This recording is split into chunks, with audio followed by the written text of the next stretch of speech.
Jambo la pili, nakimbizana na muda, hapo tungeweza kuongea sana. Yesu alishuka akajifunza tamaduni na mifumo ya maisha ya wanadamu. Mama yake Mariamu ndio aliyemfundisha, na Yusufu alimfundisha mpaka kazi za mikono, useremala. Yesu alikubali kujifunza, lakini wanaomfundisha Yesu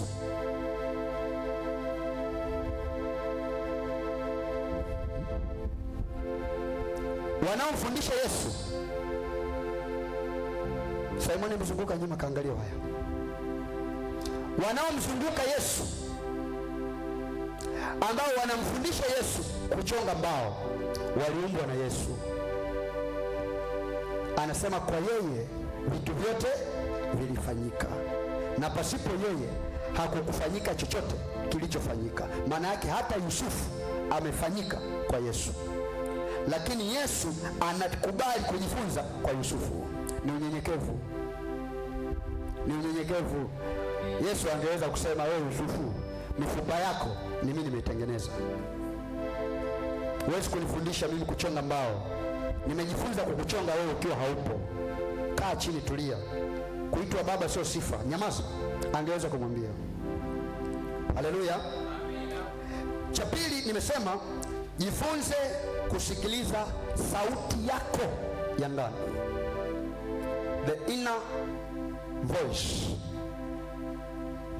sauti ya ndani. Kila mtu unayemwona yupo pamoja na usiyemwona. Kwa jifunze kusikiliza sauti yako ya ndani, kwa sababu kila unayemwona yuko pamoja na usiyemwona.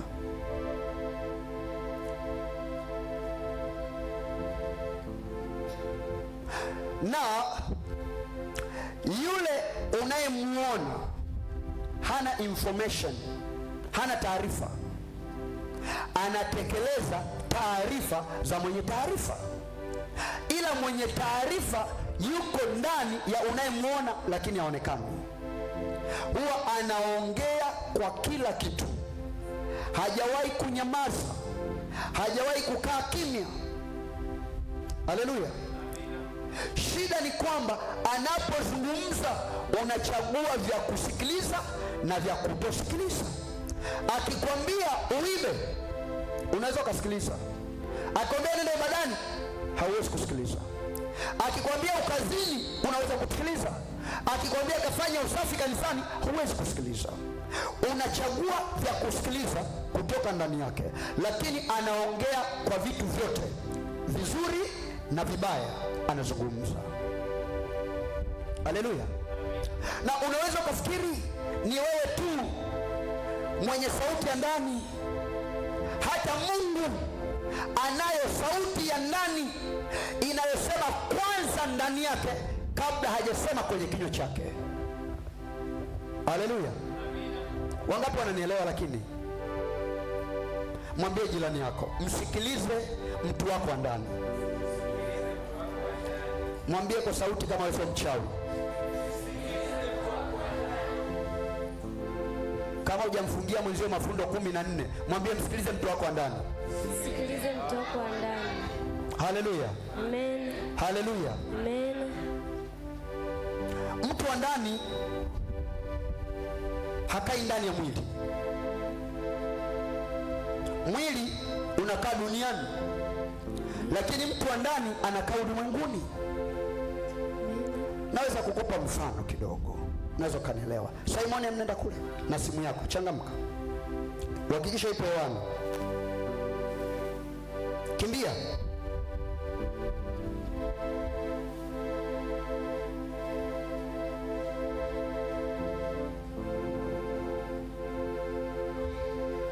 Nenda kule kwenye makolokolo kule, changamka. Mwangalieni, amefika? Amefika bado.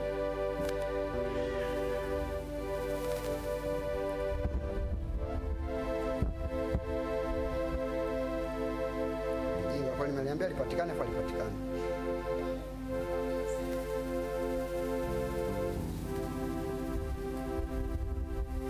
Nani simu yake inapatikana hapo?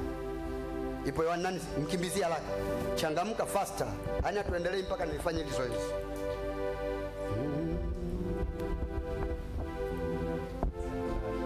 Kashawasha. Hebu subiri kama kashawasha.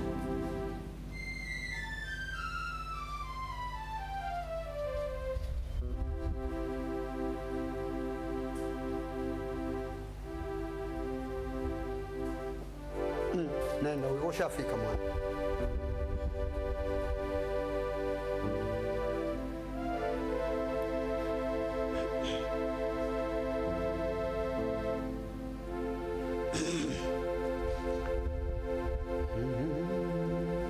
Mwambie jirani yako tuko darasani.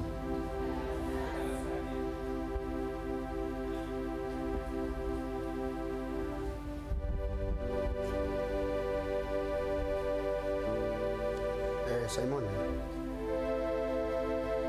Marahaba. Sasa ukija hapa kanisani kwenye meza ya Pastor Richard kuna glasi afu kuna maji. Chukua maji mimina kwenye glasi afu kunywa. Haya haraka.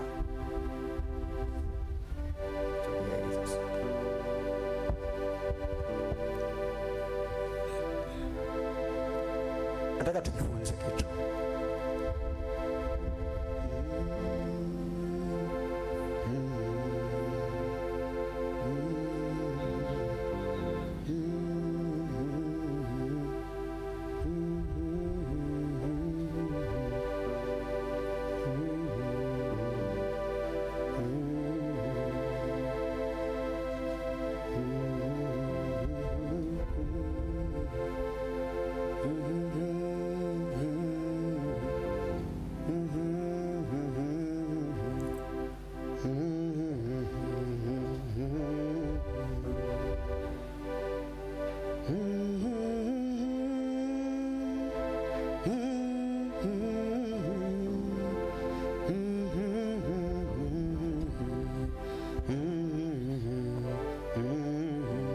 Bwana Yesu asifiwe.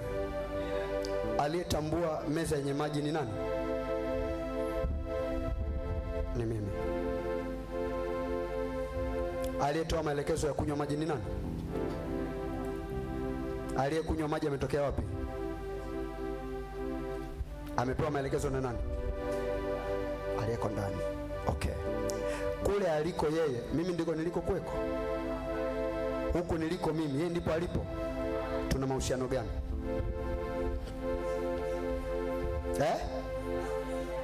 Amesikia sauti ndani ya simu yake, lakini mimi sikuwa kwenye simu, lakini sauti imetoka kwenye nini?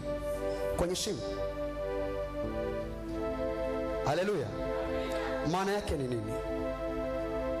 Mimi unayeniona nipo sehemu ya mbali kabisa, na yule anayeni control kwenye maisha yuko sehemu ya mbali kabisa, lakini kuna kitu katikati kinachotulinki pamoja, kinaitwa nafsi. Haleluya. Roho yangu inajua mahali Mungu ameachilia baraka zangu, lakini roho yangu ni soft copy, ni kitu kisichoshika wala kisichoshikika. Kwa hiyo kinaweza kujua gari langu lilipo, lakini hakiwezi kulileta gari kwangu. Sasa kwa sababu roho yangu inahitaji niwe na gari maishani mwangu, roho yangu inajikonekti na mwili wangu kupitia nafsi yangu. Kwa hiyo roho yangu inasema na nafsi, Mboika, kuna gari Chalinze linauzwa $1,000,000 lakini lina thamani ya $10,000. Chukua $1,000,000 mahali fulani, hata ya mkopo, ukachukue gari, ukirudi endesha gari, huku unatafuta hela ya marejesho ulipotoa hela kununua nini? Gari. Mimi sikuwepo kule kwenye gari, lakini roho yangu ililiona gari lilipo, na roho yangu haiwezi kuwasiliana na mwili wangu, ila roho yangu inajikonekti na mimi kupitia nafsi yangu. Ile nafsi yangu ndio inayosema ndani yangu kutoka kwenye sauti ya roho yangu. Kwa nikiisikiliza nafsi yangu kupitia sauti ya roho yangu, ninaweza kufanikiwa kwenye maisha yangu. Haleluya, haleluya. Ndio maana nasema jifunze kusikiliza sauti ya ndani yako. Hiyo sauti imebeba miujiza, lakini sharti ujue kutofautisha. Sio kila sauti inayotoka ndani yako ni sauti yako. Nafsi inapokea kila sauti ili iseme na wewe. Inaweza kupokea sauti ya kwako kutoka rohoni mwako, inaweza kupokea sauti ya Mungu kutoka mbinguni, inaweza ikapokea sauti ya shetani kutoka kuzimu, na inaweza ikapokea sauti ya dunia kutoka duniani, ikakusemesha habari na kwa ushawishi ukafikiri ni nzuri, lakini zikakudhuru. Kwa ni lazima ujifunze kusikiliza na kutofautisha kila sauti, kwamba hii sauti ingawa imetoka ndani yangu, nafsi imeongea na mimi habari za kutoka kwa nani? Haleluya. Macho ya mwanadamu yana upeo, yana mipaka ya kuona kwake. Haleluya. Macho ya roho hayana mpaka wa kuona kwake. Wakati macho ya mwili hayaioni kesho, macho ya roho yanaona mpaka hatima yako baada ya maisha haya. Tuko pamoja? Tuko pamoja? Dunia inaweza kukuonyesha vitu ambavyo ni temporary, vitu vya muda mfupi, na kwa sababu macho yako hayawezi kuona vitu kutokea mbali, inapokea vitu vya muda mfupi kwa sababu vinaona mahali pafupi. Usipojifunza kuisikiliza roho yako inaposema na wewe kupitia nafsi yako, utaishia kupata vitu vya hatua kwa hatua. Leo unaomba chakula, unakula, unashiba. Kesho ukiwa na njaa unaomba chakula, utapewa, utakula, utashiba. Kesho kutwa ukiwa na njaa unaomba chakula, kwa sababu macho hayakupi upeo wapi utamaliza uhitaji wa chakula, inakupa upeo wa kujua wapi utapata chakula leo. Lakini roho yako inajua wapi hazina ya chakula ilipo kwa ajili ya maisha yako yote, na inakudirect mahali ambapo ukienda utapata kitu ambacho hakitaondoka milele. Lakini nani anaweza kusikia sauti ya roho yake? Nani anaweza kutofautisha sauti kwenye nafsi yake na kujua hapa nafsi yangu inaongea habari za shetani au habari za Mungu au habari zangu au habari za wanadamu? Who's no? Haleluya, haleluya. Hicho kitu kinatusulubu sana, kinatusulubu sana. Sauti ya nafsi kutoka kwenye dunia inakwambia Jumapili ibada, hakikisha unavaa unapendeza. Bidii zote ni kuhakikisha unafua nguo za kuvaa Jumapili. Bidii zote ni kuhakikisha unapiga pasi nguo za Jumapili. Bidii zote ni kutafuta viatu vizuri vya Jumapili. Bidii zote ni kwenda saluni kunyoa au kusuka kwa ajili ya Jumapili. Lakini hakuna bidii ya kusoma neno kwa ajili ya Jumapili. Hakuna bidii ya toba kwa ajili ya Jumapili. Hakuna bidii ya kumtafuta Mungu kwa ajili ya Jumapili. Na unataka Jumapili kutoka kwenye maandalizi ya mwili umuone Mungu. Haiwezi kutokea. Ndio maana tunakuwa maisha ya walokole wengi hayabadilikaki. Ni wazuri kwenye mambo ya maandalizi ya mwilini, sio wazuri kwenye mambo ya maandalizi ya rohoni. Anaweza akawa yupo kwenye programu ya kuoa, atatumia nguvu nyingi. nyingi kuhakikisha harusi yake inafanikiwa, lakini hawezi kutumia nguvu kukaa na Mungu kwa habari ya harusi yake. Hawezi kupenda muda na Mungu kwa habari ya ndoa yake.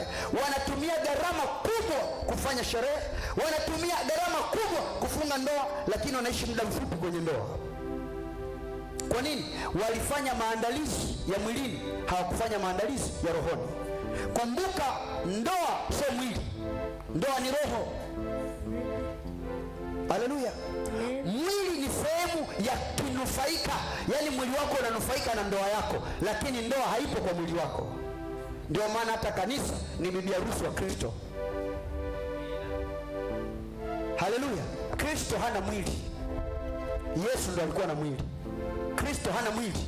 Kama Kristo hana mwili, analioaje kanisa? Kama unafikiri ndoa ni ya mwili. Watu wote wanafikiria ndoa kama habari ya mwili, ndio wanaoachana kwa sababu ya ngono.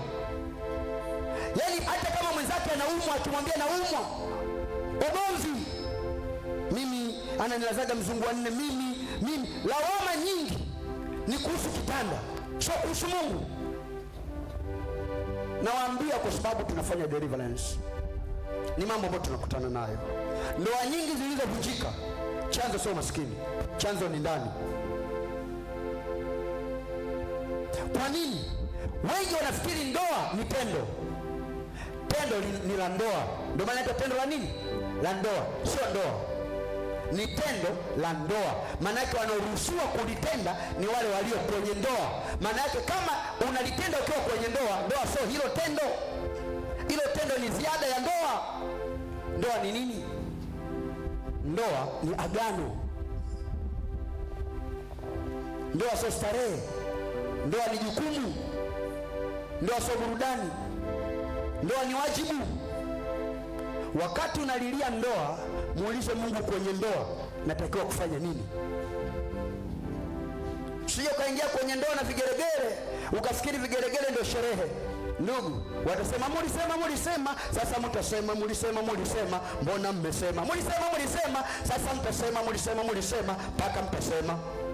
Wakacheka, mkapiga na picha, mkamwagiana na maua, ukapewa na vitenge na zawadi mbalimbali, ukapewa na kiwanja na gari na kadhalika. Hivyo vyote havina msaada kwenye ndoa. Tafika kwenye ndoa, hayo magari utayaona hayaendesheki. Hicho kiwanja utatamani ukitelekeze, ili wachane na huyo mtu uliyemsherekea. Chochote unachokitaka kwenye maisha yako ya duniani, kiandae kutokea rohoni. Roho yako ikishafanya maandalizi, itakupa taarifa ya cha kufanya. Ukishapokea cha kufanya kutoka rohoni, mwili wako unapata matokeo. Haleluya. Amjesoma habari za kina Shadraka walipokuwa wamepelekwa utumwani Babeli. Mfalme alitoa agizo, hawa watu wapewe chakula kutoka kwa mfalme, wale wanywe ili wanenepe, wawe wazuri kwa ajili ya kumtumikia nani? Mfalme. Lakini watu wa rohoni wakasikia ndani ya roho zao, msile chakula najisi. Wakakubali kukataa chakula kutoka kwa mfalme, na wakakubali kuwa njiwa. Sema njiwa. Wakasema mtatupa mtama na maji, lakini tutakula na kunywa na tutakuwa bora kuliko wao wenye pizza na baga, kuliko wao wenye juice na vitu mbalimbali. Sisi tutakuwa bora kuliko wao. Kinachotufanya tuwe bora sio chakula, ni tulie naye. Nani upo naye? Nani anaweza kubadili maisha yako? Nani anaweza kukufanya uwe bora kuliko mwingine? Kuna watu wanafikiri kusoma Biblia sana na kufanya mazoezi ya kuhubiri atakuwa mhubiri bora kuliko mwingine. Never. Kuna mtu anaijua Biblia hajawahi kusimama kuhubiri. Kuna mtu mistari ya Biblia yote ipo wapi? Mweke hapo mbele, hana anachofanya. Kinachokufanya uwe bora sio mazoezi ya kufanya kile unachotaka kukifanya. Kinachokufanya uwe bora ni kujua asili ya ubora wako inatoka wapi. na kuketi na chanzo cha ubora wako ili kutengeneza ubora kwenye maisha yako. Haleluya. Nikuulize swali, ukiwa na mbegu za mahindi ukaziweka juu ya dari miaka 10, zinaota? Kwani sio mbegu? Zimekufa, zimeharibika, zimebokolewa na wadudu. Kwa nini haziote? Hazijawekwa kwenye ardhi. Kumbe asili ya mbegu ili yote sio kiini, ni ardhi. Mbegu ikikataa ardhi, imekataa kuota. Na mkulima akikataa kuweka mbegu kwenye ardhi, amekataa mazao. Ardhi yako ni nini? Ardhi yako ni nini? Bwana Yesu asifiwe sana. Lazima ujue ardhi yako ni nini. Usipojua ardhi yako ni nini, hautakuwa na mavuno kwenye maisha yako. Haleluya. Hebu chapia Yesu makofi ya shangwe. Muulize jirani yako, jirani muulize tena, jirani unaijua ardhi yako? Au unapanda mahali pasipo pa kwako? Haleluya. Jana tulikuwa naongea na mtumishi wa Mungu, nikamwambia mimi kitu nakichukia Dar es Salaam ni mvua. Sina ardhi ya kupanda mbegu yangu. Mbegu yangu inabidi ipandwe kwenye mioyo ya watu, na watu wa Dar es Salaam kuliko moto wa Jehanamu wanaogopa mvua. Haleluya. Wa Dar es Salaam jua liwake mpaka nyumba ziwake moto, anaweza kutoka. Lakini wingu la mvua likitanda, hata kama mvua haijanyesha, anajifungia ndani. Kwa furaha yangu mimi, ili nivune, mvua ikome, ili ardhi zangu zije shambani kwangu. Nyie ndio ardhi zangu. Mimi napanda kwenu, ninyi mnastawi, na mimi navuna kutoka kwenu. Haleluya. Ndio maana jukumu langu ni kuomba biashara zifanikiwe. Jukumu langu kuomba kazini mpande vyeo. Jukumu langu kuomba tenda kwenu ziongezeke. Jukumu langu kuomba mapato yenu yawe mengi. Jukumu langu kuomba muwe na amani na watu wote, kwa sababu katika kufanikiwa kwenu ndio kufanikiwa kwangu. Utakapopata 10,000, 1,000 ni ya kwangu. Ukipata milioni, 100,000 ni ya kwangu. Maana anaposema ni ya Mungu hatipeleki mbinguni. Hata ukiniuliza, sina akaunti namba ya Mungu, wala sina namba yake ya simu ya kumpigia, wala sina namba ya kupeleka 100,000 yako, nitaipokea kwa niaba ya Mungu, lakini nitakula mimi. Haleluya. Natamani mufanikiwe. Natamani mustawi. Kujivuna kwangu ni nyie hapo. Furaha yangu ni kufanikiwa kwenu. Nikiona mna delay mnalala ibadani, yani naona kama bado nina kazi ya kufanya. Bwana Yesu asifiwe sana. Wewe kufungua biashara afu ulale kwa biashara. Kila siku unajiuliza, mbona kama hamna vitu vingapi hapa? Mbona kama hamna vitu vingapi? Watachukua. Haleluya. Haleluya.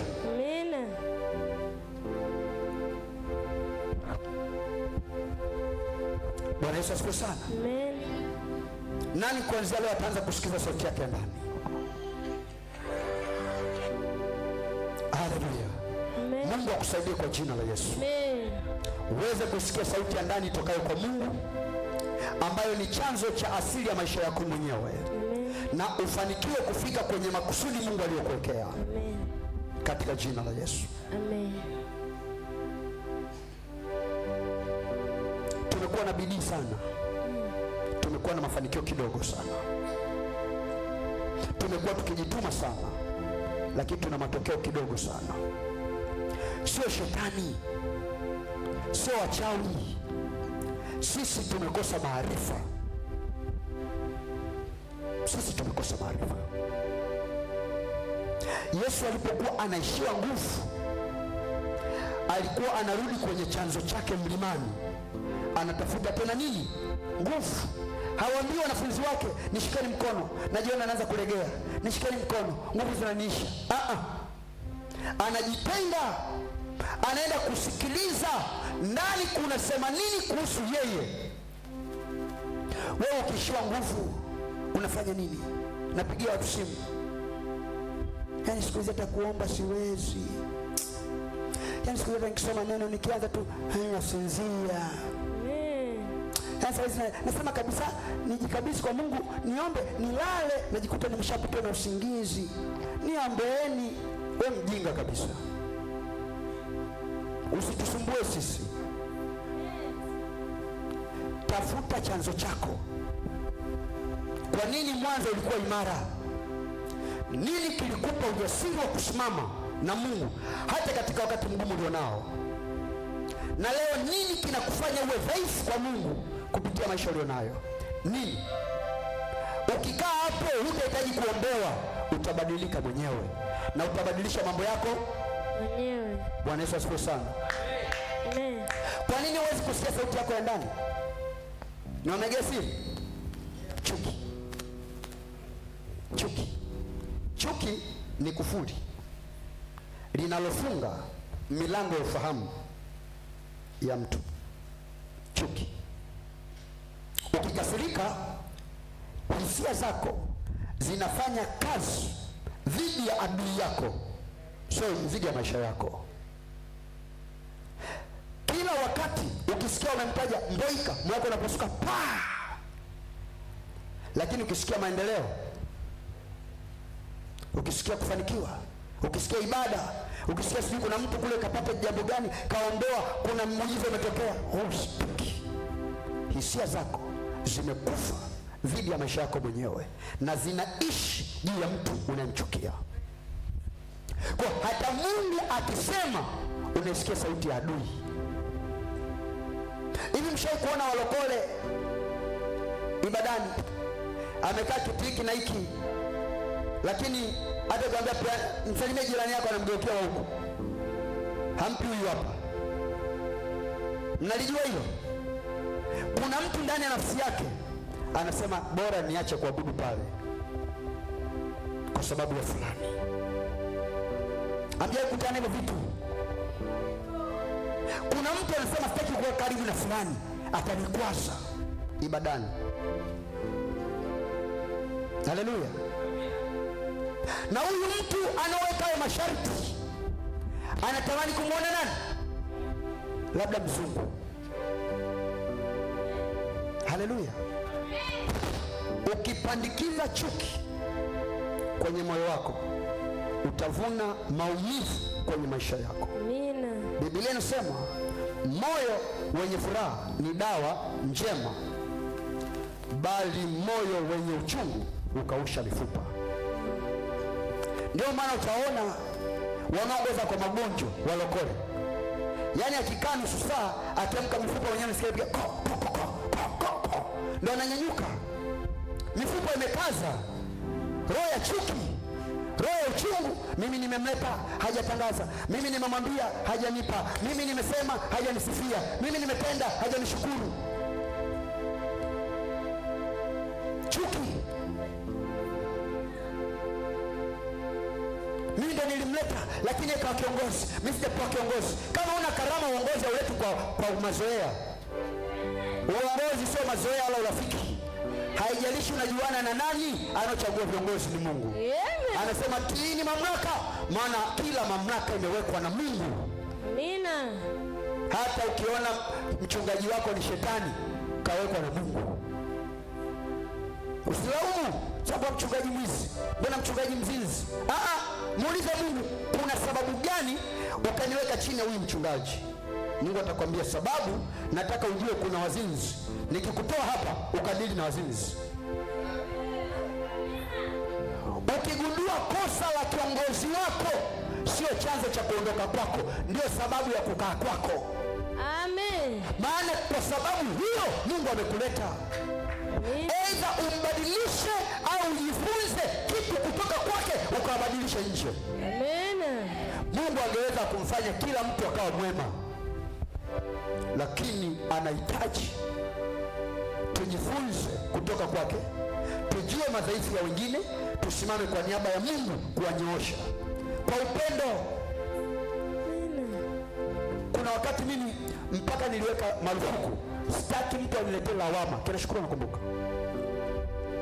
Maana ukana huyu unajua baba, unajua fulani yani baba, yani baba ni fulani baba, yani baba unajua ni fulani naye ni baba, yani unajua naye baba naye ni fulani pia ni baba.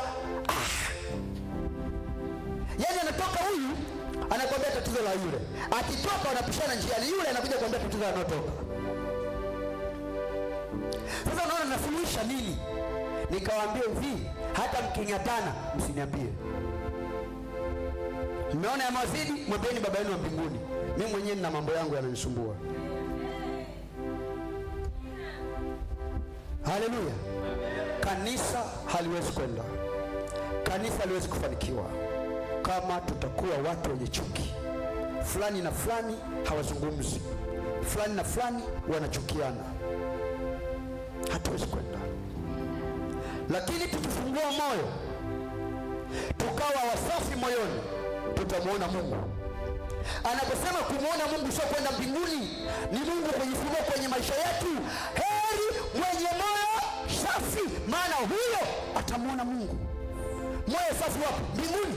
Mbinguni hamna moyo mchafu, kwa sababu mbinguni hawahitaji uwe na heri kuwa na moyo msafi. Ni lazima, la sivyo utapigwa.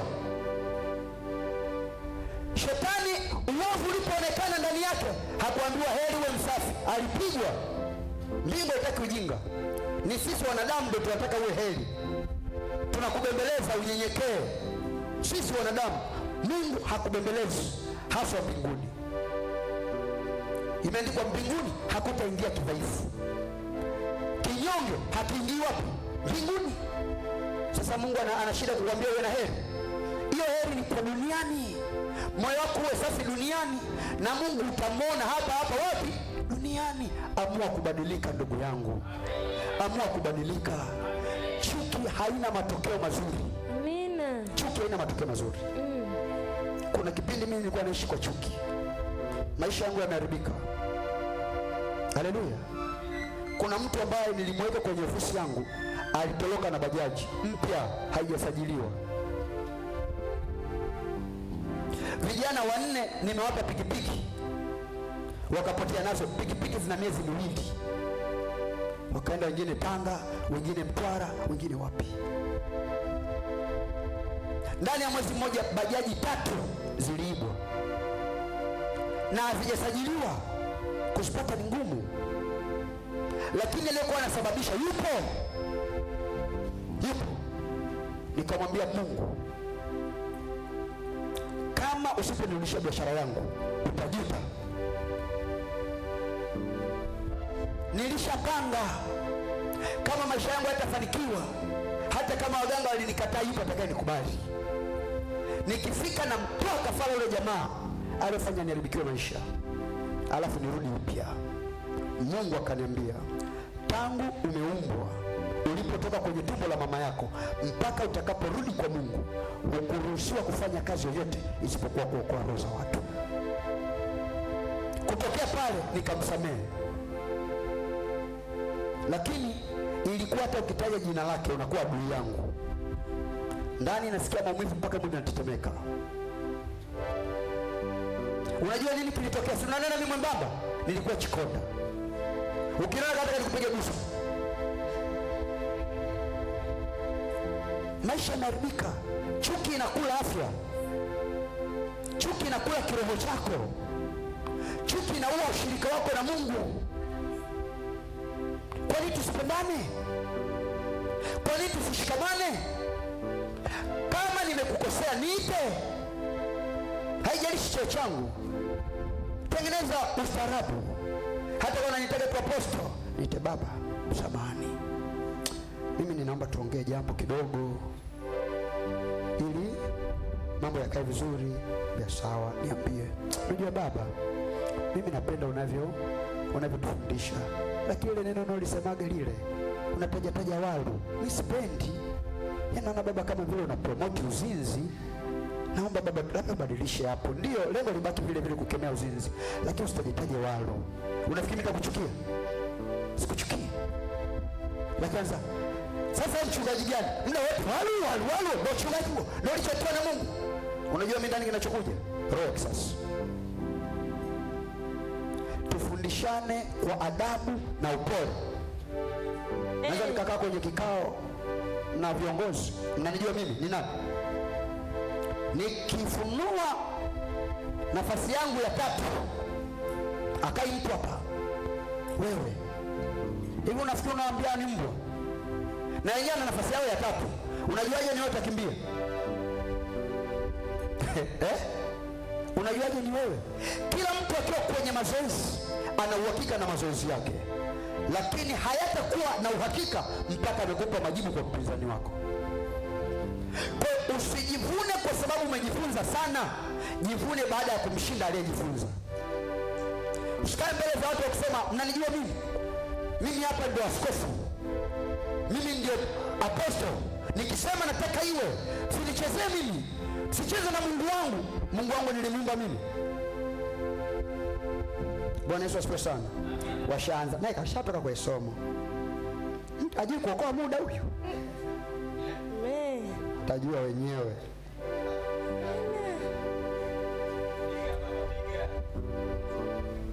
Haleluya. Hebu tusome Mwanzo 8:21.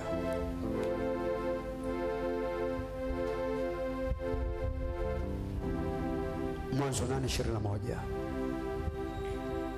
Leo kanisa lina raha, limetulia. Leo Bwana amesema ya kwamba mchaga kesho anapata renji yake. Hakuna renji hapa. Hapa ni kujifunza tu. Tutasoma Mwanzo sura 8 na mstari wa 21. Ndio. Biblia inasema Bwana akasikia harufu ya kumridhisha. Bwana akasikia harufu ya kumridhisha. Bwana akasema moyoni. Bwana akasema moyoni, sitailani nchi tena baada ya hayo kwa sababu ya wanadamu. Okay. Bwana alisema wapi? Moyoni. Moyo ni nini? Moyo ni nini? Moyo ni nini? Moyo ni nafsi. Kwa hiyo tafsiri yake anasema Bwana alisema kwenye nafsi yake, sitailani tena nini? Nchi. Maana yake kabla Mungu hakumwambia Musa Nuhu kwa kinywa kwamba sitailani nchi, ndani yake alisikia sauti ikimwambia usilaani tena nini? Nchi. Kwa hata Mungu ana inner voice yake, ana sauti yake ya ndani, anamwambia Abraham, nimeapa kwa nafsi yangu, kubariki nitakubariki na kuzidisha nitauzidisha uzao wako kama nyota za angani au mchanga wa bahari. Amesema kwenye nini? Nafsi. Ibrahimu hakusikia, lakini aliamini. Haleluya. Kuna wakati